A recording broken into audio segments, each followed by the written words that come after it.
Hi, everybody. We're here to discuss today some changes and some improvements we're making to middle school athletics for the 23-24 school year. We're excited to announce some of these changes and look forward to the positive impact they're going to have on our middle school athletic programs. Starting in the 23-24 school year, middle school athletics is now going to be part of the school day.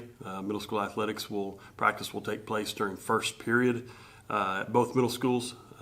Central and Madison, depending on the sport and depending on the time of year, that will help determine where they're practicing and what workout they're doing. Students who are in athletics will be enrolled in first period athletics all year long. If their sport is not in season, then they'll take part in off-season workouts during first period.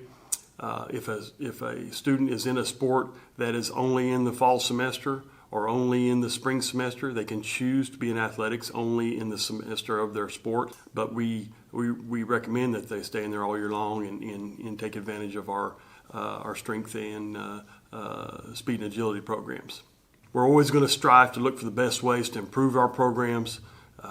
We're always going to look to give our kids the best chance to be successful, and we know that having athletics during the school day will help our middle school kids have the best chance to be successful in middle school and also help them to be more successful when they get into high school.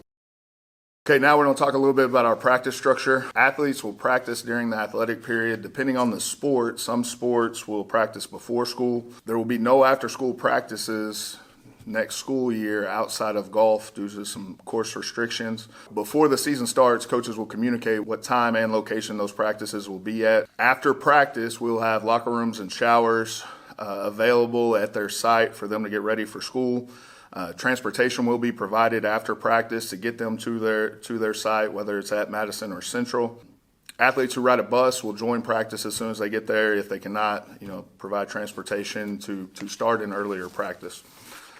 Practice locations will vary sport to sport, like I mentioned earlier, in season, and that's where athletes will start their school day for the remainder of their season. When athletes are not in season, they will go to off-season training, and that will be at Madison. So in season, they will practice at their practice location, and that's where they'll start their school day, and then they'll either be bused or already at their site. If they are not in season, they will remain at Madison, and then Central students will be bused to Central after off-season workouts. Practice locations right now, in the fall, football will practice at Madison. Cross country will practice at the high school. Softball will practice at Madison. Volleyball will practice at Madison, and cheer will practice at the high school. Winter sports, boys basketball will vary depending on site and grade. Those coaches will communicate that before the season starts. Same with girls basketball. Wrestling will be at BHS. Spring sports, tennis will be at BHS. Track will be at BHS. Baseball will be at Dungeness. And soccer will be at Madison. We do have some opportunities for development that we added this school year that we will continue next year with our strength and conditioning courses at both Central and Madison. We are also, in addition, adding that opportunity to sixth graders for next year. This year was just 7th and 8th graders had that option. Next year we're adding 6th grade strength and conditioning. This is important because it allows in-season athletes to continue to lift year-round. So if you're a 3-sport athlete, you're never going to be able to take advantage of that off-season piece first hour. So this would give you the opportunity to still get your strength and conditioning in year-round. This is not a requirement to participate in middle school athletics. It's just an opportunity for more development. Can be taken for the year or just the fall and spring, depending on how your electives are set up. We recommend it is for the year, but if it is for instance, if you're a fall competitor only and you wanted to take fall strength and conditioning, you could drop that in the spring, and then you would get your off-season work in the spring during first period.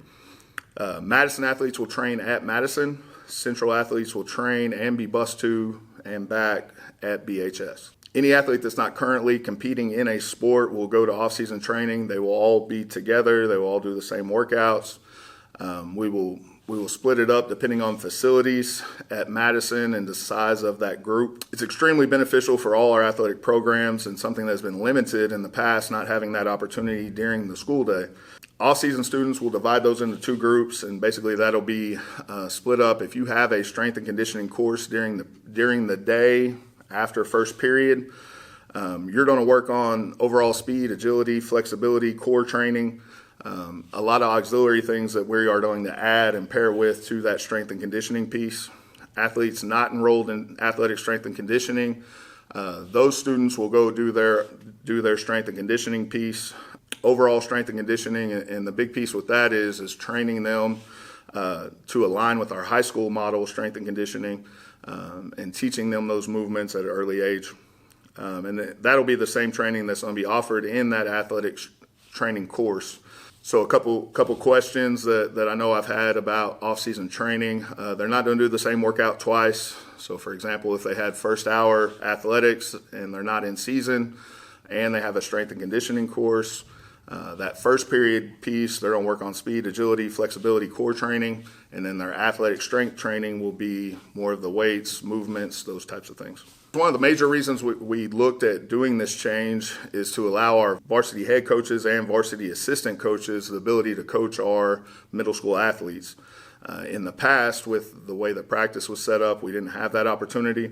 And so we think this is very beneficial for those guys to be able to coach, build relationships with our middle school athletes, both in season and off season. We'll be able to have contact with them year round when they're in that first period class. We'll post a list of our varsity head coaches along with their contact information, emails, and along with our head middle school coaches. If you have a sport-related question, that's going to be your first contact. When practice is, what practice times are, what the locations are. That'll be your best bet if you have a question regarding that. We will also post a contact information for both Madison and Central. If there's a scheduling issue, you'll need to be in touch with your student's counselor. They'll be able to help point you in the right direction. Along with that, if you feel like neither one of those options has answered your question, we'll add our athletic administration contact and information, and then you would point questions there, so you'll be able to get answers in regards to those. Looking forward to next year. Appreciate this, and this is going to be a huge step for our athletic programs. Thank you, Coach Wright, for sharing details of the changes for middle school athletics for next year. This is a big change for students, parents, coaches, and staff. We're excited to increase the opportunity for middle school athletes to be involved and compete. It is a great time to be a Bruin.